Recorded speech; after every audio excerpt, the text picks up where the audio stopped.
Hello बच्चों, let's read the question. Question says write the maximum number of points of intersection of 8 straight lines in a plane. Write the number of parallelograms that can be formed from a set of 4 parallel lines intersecting another set of 3 parallel lines. So इस question के अंदर इस question को solve करने के लिए जो की कॉन्सेप्ट हम यूज करेंगे, की concept is the number of combination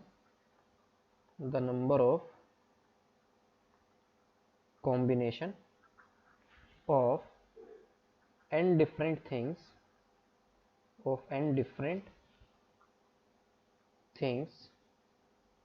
taken r at a time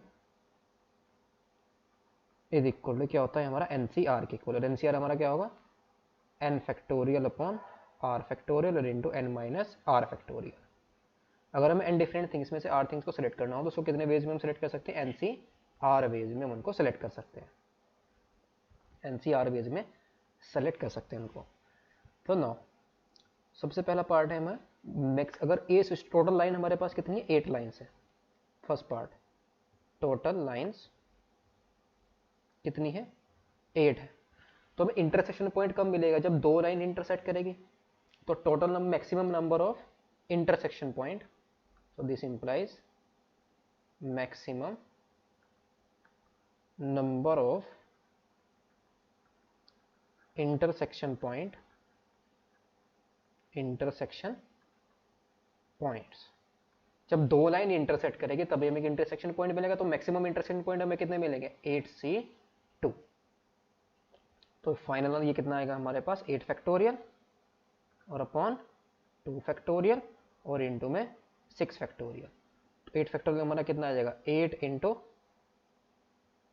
7 into 6 factorial upon में 2 फैक्टोरियल और इंटू में 6 फैक्टोरियल। 6 फैक्टोरियल 6 फैक्टोरियल कैंसिल होगा, 2 फैक्टोरियल हमारा किसके इक्वल आएगा? 2 के इक्वल। 2 4 जा 8 और 7 4 जा 28। सो मैक्सिमम इंटरसेक्शन पॉइंट हमारे कितने होंगे? 2 होंगे, सॉरी 28 होंगे। नाउ अब हमें क्या गिवन है? एक सेट ऑफ 4 पैरेलल लाइन है जिसको another set of 3 parallel line intersect कर रहा है। तो अगर हमारे पास क्या है, लेट्स सपोज मेरे पास जो 4 लाइन्स है वो ऐसे वर्टिकली लाइन है। इसी तरीके से हो सकते हैं मैं यहाँ पर 4 जो पैरेलल लाइन ले रहा हूँ इस तरीके की ले रहा हूँ और 3 पैरेलल लाइंस को मैं ऐसे ले रहा हूँ। कैसी भी हो सकती है हमारे पास ये पैरेलल लाइन, 3 ये पैरेलल लाइन होंगी। इनको मैंने हॉरिजॉन्टली ले लिया, इनको मैंने वर्टिकली ले लिया फॉर एग्जांपल के लिए। अब मुझे एक पैरेललोग्राम फॉर्म करना है। तो पैरेललोग्राम फॉर्म कैसे होगा?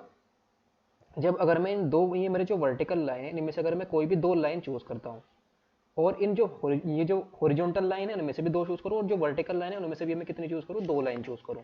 तो मेरा मुझे क्या फॉर्म हो जाएगा? एक पैरेललोग्राम फॉर्म हो जाएगा। यानी कि इन 4 में से मेरे पास जो 4 ये हॉरिजॉन्टल लाइन है इनमें से अगर मैं कोई भी सिलेक्ट करता हूँ 2 तो मुझे 2 मिल जाएगी। और इन 3 में से अगर मैं कोई भी 2 पैरेलल लाइन सेलेक्ट कर लूँ तो मुझे क्या फॉर्म हो जाएगा? पैरेललोग्राम फॉर्म हो जाएगा। लेट्स सपोज मैंने क्या करा, इन दोनों को चूज कर लिया तो ये वाली लाइन मेरे पास आ गई और फिर सेकंड में इन दोनों को चूज कर लिया तो यहाँ से जो पैरेललोग्राम फॉर्म होंगे वो कौन सा फॉर्म हो जाएगा? ये वाला पैरेललोग्राम फॉर्म हो जाएगा। तो इसी तरीके से हमारे पास जो टोटल नंबर ऑफ पैरेललोग्राम होंगे, टोटल नंबर ऑफ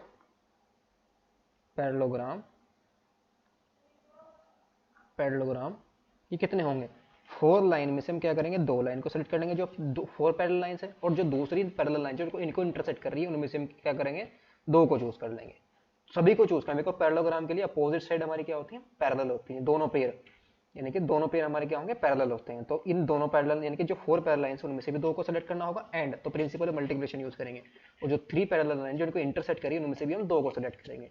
तो 4C2 हमारा कितना आएगा? 4 factorial upon 2 factorial into 2 factorial और 3C2 हमारा कितना जाएगा? 3 factorial upon 2 factorial into 1 factorial की वैल्यू तो 1 ही आ जाएगी। तो 4 फैक्टोरियल को ओपन करेंगे, 4 इंटू 3 इंटू 2 इंटू 1 और अपॉन में 2 इंटू 2 और 3 फैक्टोरियल हमारा कितना जाएगा? 3 फैक्टोरियल अपॉन 2 फैक्टोरियल। 3 फैक्टोरियल को ओपन करेंगे, 3 इंटू 2 फैक्टोरियल, इधर कैंसिल आउट हो गया। 2 2 जा 4 एंड 3 2 जा 6 और 6 3 जा 18। तो कितने पैरेललोग्राम होंगे total? 18। Hope you understood it well. Best of luck, thank you.